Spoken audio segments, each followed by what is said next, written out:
Hello YouTubers, this is just Rhonda, and I have to apologize.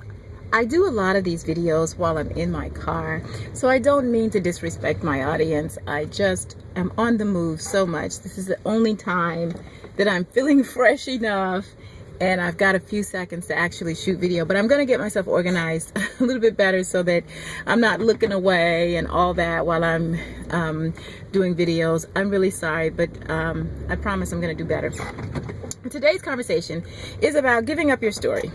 I always say, and in one of the videos I talked about writing your own story, and I'll do another video on writing your own story. But today I want to talk about giving up your story. Sometimes things happen, patterns happen in our lives, or bad things happen, and we create a result. We say, okay, this happened, so it means this. And in my case, and I'll give you a very specific example of something that happened to me, I was abandoned by my family.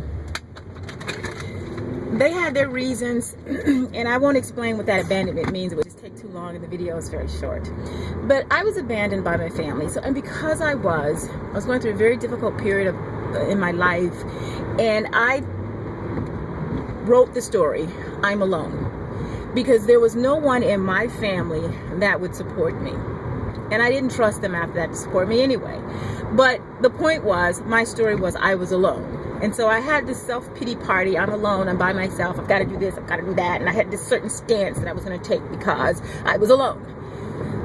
Reality, that really wasn't the truth. That was my feel good. That was my right to complain. That was my right to be in a bad mood. That was my victim mentality, is that I was alone. But it wasn't the truth. Closer to the truth was my family had abandoned me, but I had so much support.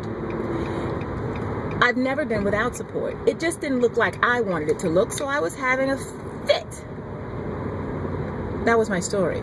At some point, I learned to give up my story of I am alone and decided to really accept the people around me who supported me and who had always loved me and been there for me. Support them. They are my support. I'm not alone. I just didn't have the support that I wanted. So I grew up and I stopped having a temper tantrum about my story. In fact, I gave my story up. And I decided that the story was I had support from people who loved me and who cared about me and who was concerned about my future. And they were making an impression in my life. They were making a contribution to my life. And I accepted them as supporters and contributors and left it at that.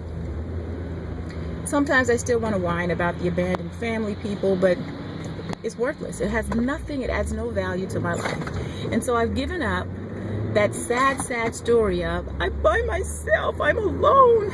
I'm not alone. I've never been alone. I just didn't have what I wanted. So what I say to you is give up your story, the one that doesn't work. And it takes a little work sometimes to even figure out what our story is. But give it up and create a new one that makes more sense and serves you better. So that's my conversation for today, and I am just Rhonda. So sorry guys about me driving and not paying attention directly to the camera, but again, I will do better. This is just Rhonda. Have a beautiful, absolutely fabulous day, and I'll see you soon. Bye.